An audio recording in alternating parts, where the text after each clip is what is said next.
Some say childbirth is the hardest job in a woman's life. After enduring the excruciating pain, I was in euphoria to finally meet my beloved child. But a stupid man trampled on everything. If you can't even take care of the housework, I'm done with you. My husband Jason threw divorce papers at me. Unforgivable. The flame of revenge surged through me. My name is Heather. I got married 4 years ago and had been a housewife. We had hoped to have children as soon as we were married. Unfortunately, I wasn't able to conceive even after a while.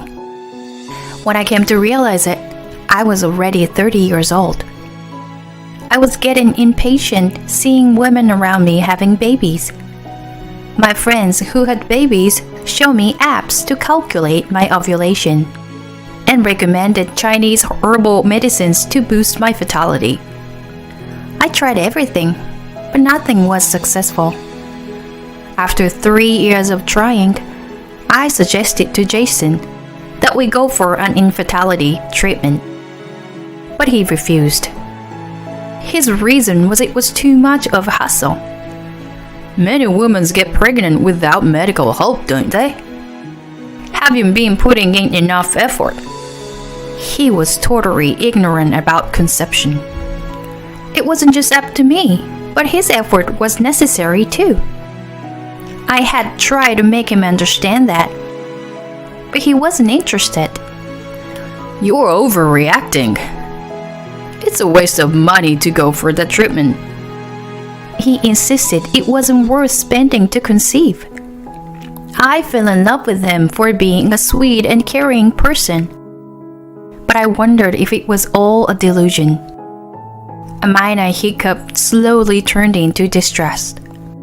Before we were married, he wanted to have 2 kids.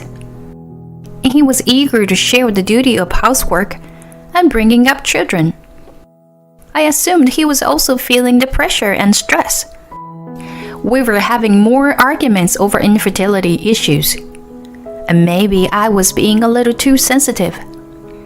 As I reflected, I tried to be more affectionate and caring towards him. Love you, hon. Thank you for taking the trash out. However, I couldn't help but notice that we were becoming more distant. Are you not knocked up yet? You are already 30, aren't you? Isn't it getting too late? Why can't you get pregnant? A woman comes of age once she bears a child, right? The heartless words of Jason stopped me each time. My only ally was his mother, Maggie. Don't say such terrible things. Don't mind him. She lived nearby and was a very kind mother-in-law who brought delicious food that she wanted to share with us every weekend. She scolded Jason for his nasty words and deeds and always defended me. I, too, couldn't get pregnant for a long time. And my mother-in-law used to make comments about it. It was really hurtful to hear on top of my own anguish. My parents had passed away already, so I trusted her like my own mother. You can talk to me about anything. I was thankful for her kindness. She lost her husband early and raised Jason alone. The words of a strong woman were most reassuring.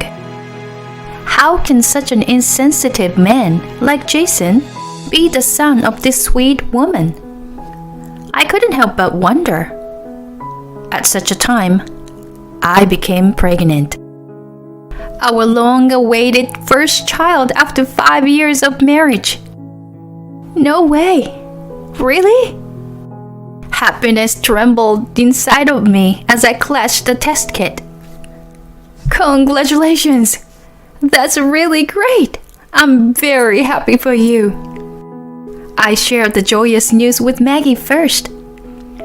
Thank you so much for all your support, Maggie. Nonsense. I'll always be here if you need me. Don't forget that. I wanted to surprise Jason and watch his face brighten up. I looked forward to him coming back home that day. But... Oh, finally! I felt a sting of pain at his nonchalant reaction. It's our long-awaited baby. Aren't you excited? For what? There's nothing to be excited about. It's such a normal thing. Wow, what a killjoy. I expected him to be overjoyed, so I couldn't hide my surprise at his unexpected reaction. Normal couple would have 2 kids by now. It's just that you are an anomaly. Why was he making fun of me compared to others? My dim hope of reconciling our relationship by this pregnancy had disappeared into thin air. I didn't mean to cry, but tears welled up. I was going to be a mother, so I must be stronger. I promised myself. My pregnancy was difficult, to say the least. My morning sickness was so awful that I worried about if I could carry out to the full term. Not only morning sickness, but I had to endure desperately with our occasional illnesses. Because I couldn't take over-the-counter drugs. Even at such times, Jason didn't care, but looked at me coldly. Where's my dinner? Sorry, I'm feeling too bad that I can't prepare it. Can you make it yourself? What the? You are a housewife, right? Do your job. But I'm feeling terrible. Why can't you just help out? Whatever. I'm gonna eat out. He was petulant and left the house. Maybe, just maybe, I had a fault too. But his inconsiderate attitude towards his sick wife was very upsetting. Whose baby did he think I was carrying? I thought it was better to keep calm and had a talk once he was back. When he returned after 1 hour, I showed him something. I went for a checkup today. Our baby is getting bigger. You see? I hoped that an ultrasound image would help him realize the fatherhood and would have started treating me better. But his reaction again was like, And? He wasn't even interested. It's your baby. Have a good look. It's just an image. Can nothing work on him anymore? A feeling of resignation was slowly beginning to grow inside me. I couldn't make him get more involved in this pregnancy. So I consulted with Maggie. She was astounded to hear about the incident. She never imagined that her own son was mistreating his wife. I apologize on behalf of him. He's terrible. Please, you don't need to. It wasn't my intention to complain, but I just needed someone to vent to. Can I come over sometime? If I see him acting oddly, I would scold him. I assume he wasn't really gotten a grasp on it. He should come around if I speak to him. Of course, please do. I readily accepted her suggestion. It was important for the baby to be born into happy parents. So, I wanted to fix our relationship. However, my expectation crashed once again. What are you doing here, Mom? I'm helping Heather, of course. It's a huge job to carry a baby to the term. Jason's fullness was unstirred by his own mother. I heard what's been going on. You are terrible. You need to grow up for your future child. Don't rely on Heather too much. It seemed that absolutely nothing could reach his brain. Why do I need to be preached by you, Mom? Is birthing a child so laudable anyway? Heather's been using her pregnancy as an excuse and slacking on housework. She stays at home and brings no money. But she was going to waste it on infertility treatments. I don't get it at all. I was appalled to find out what he had been thinking. I'm not just slacking. I've been feeling too sick to even do my daily things. Aren't you a housewife? Maintaining good health is part of your job too. Like it was that easy as you say. You know, it doesn't work like that. Blah blah blah. You always have excuses. I'm done here. Me too. I knew it wasn't good for the baby, but I couldn't help raising my voice. He went too far. Calm down. Let's talk it out like adults. Maggie intervened, but there was no use. Jason and I started the Cold War from then on. Maggie tried to mediate between him and me, but all her efforts ended up in the trash. That was all because he refused to talk. He started coming back home late and stayed out almost all day on weekends. We were no longer husband and wife. Nevertheless, I desperately clung to our marriage for the baby. To welcome the baby into the world, I could endure any hardship. I focused on childbirth first and took care of my life from then on. No stress, moderate exercise, and a well-balanced diet. And then came to the day of delivery. The labor was very long, but my healthy daughter was born. It was absolutely unforgettable moment to hold my child for the first time.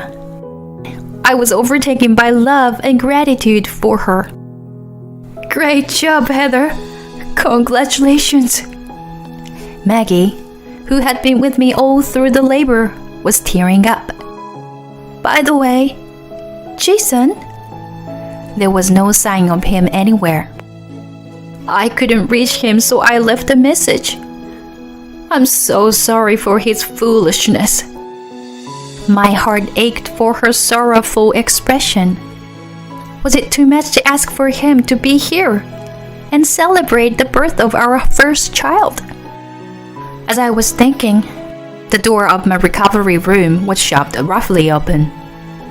Honey! Jason had arrived. Here, take it.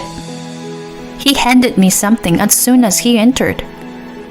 You know, you've been slacking on housework, using excuses of morning sickness and stuff. Such an irresponsible housewife. Just because you've delivered the baby, don't let it go to your head. If you still act the same, I'm divorcing you. I'll reconsider it if you agree to obey my rules. He was waving the divorce papers as he looked down at me. Maggie was the one to stand up to him. Jason, where have you been during the delivery? He ignored her and pressed me to answer him. So, what are you gonna do? Are you gonna change for the better? Huh? Your daughter is just born. Don't you have anything else to say? See, you were spiteful. I'm giving you a chance to change. I was supposed to be out of the hospital the day after tomorrow, but I couldn't think to raise my daughter with him. I asked myself what to do. The answer came easily. I do not need such a loathsome husband. Okay, let me think about it. I'll keep the papers with me. I grabbed them and put them in a safe place. These papers were going to encourage me to stand on my own feet. I was even thankful to Jason for coming up with the idea first. Then he left without a word. Jason's action made Maggie weep hard. Such a monster is really my son? I don't even know how to apologize to you, Heather. Don't worry, Maggie. But now, I want to ask you for a favor. I told her about my plan, that I had been warming up in my head for a while, and asked for her help. On the day of my discharge, I left the hospital earlier than planned. I held my beloved daughter and took a taxi to a certain place where we are going to live for the time being. When we arrived, Maggie was already awaiting us. "How are you, Heather? Come inside." "Thank you. But is it really okay?" "Of course. It's been empty for a while now. I've had it cleaned out so you can just move right in." Our new home was the house of Maggie's late parents. She arranged the mover. On the next day, Jason mentioned the divorce and had my things packed up and relocated. I was beyond grateful to her. "Now, what are you gonna do about the divorce?" "Of course I will. We don't need such an awful man in our lives." "I agree. You can make it without him. I will support you whatever you decide to do. But we will no longer be related. Are you okay with that?" "Never mind. I always think of you as my own daughter anyway. No difference from now on." Her kindness warmed my heart. "I always think of you my own mother too. I wish to keep our new friendship for a long time." We smiled and hugged each other tightly. The three of us will get along just fine. Since then, Maggie and I deepened our friendship. The night I was discharged, Jason called me. Hey, where have you gone? "None of your business." The nurse told me you were already gone when I came by. Weren't you supposed to be out in the afternoon? And your things are all gone from the house. What did you do with the divorce papers? It was the right idea to leave earlier.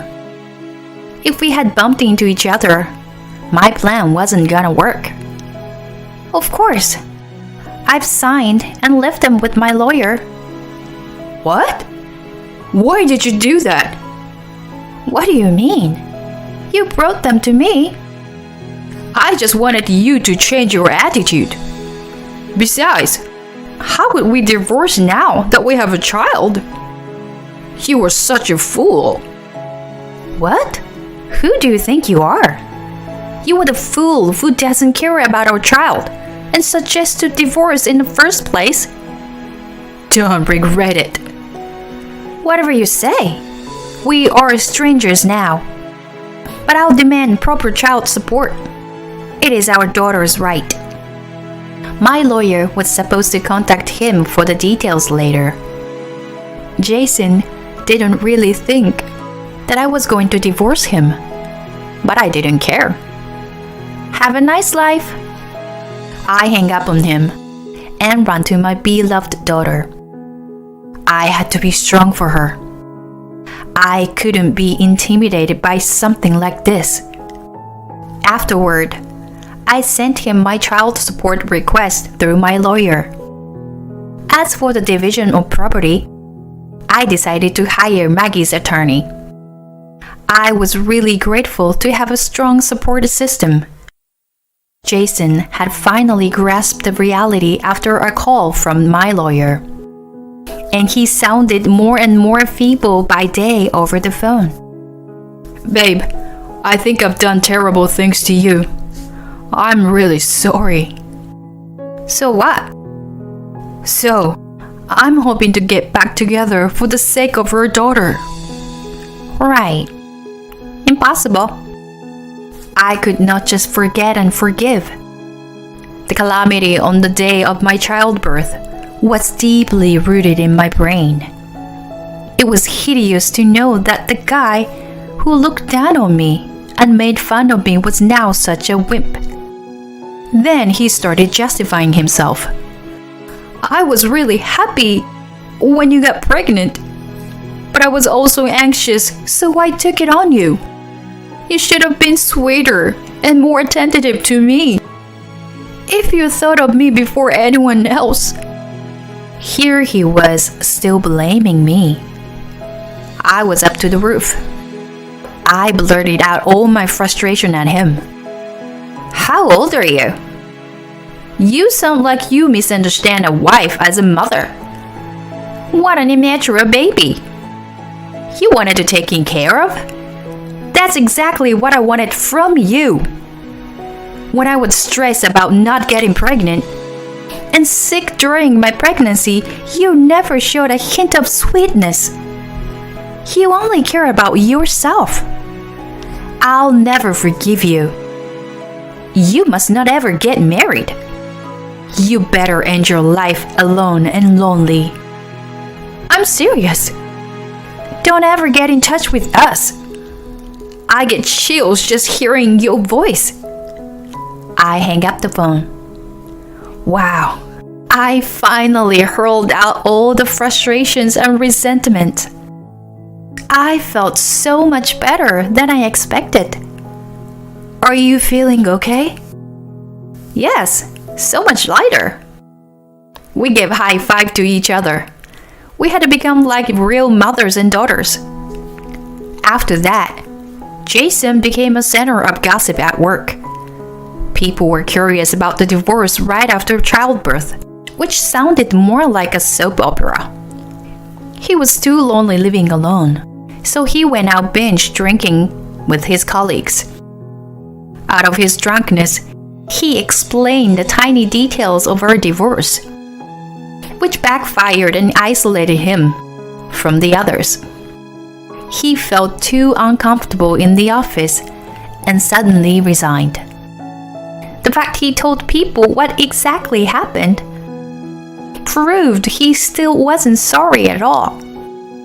Instead of being sympathized by his colleagues, he was applauded. The child support was deposited every month, but who knew how long it would continue? Don't worry, I will let you know if I hear anything odd about him. My relatives and I have been watching him. Maggie was the one who told me about his resignation and the reason why. I'm currently living with my daughter and Maggie. It's an unusual combination, but a grandmother's love for my daughter is a big part of her life. Do you want to marry again? No way! I had enough with marriage. I laughed awkwardly, holding my daughter. Don't say that. Even though you're a single mother, you need to enjoy your own life. You're still young. I never imagined such words from the mother of my ex-husband. Hey, she is smiling. Katie is smiling. I bet she's saying, "Hang in there, Mommy." Her endless kindness touches my heart and I tear up. Have I ever been this sentimental?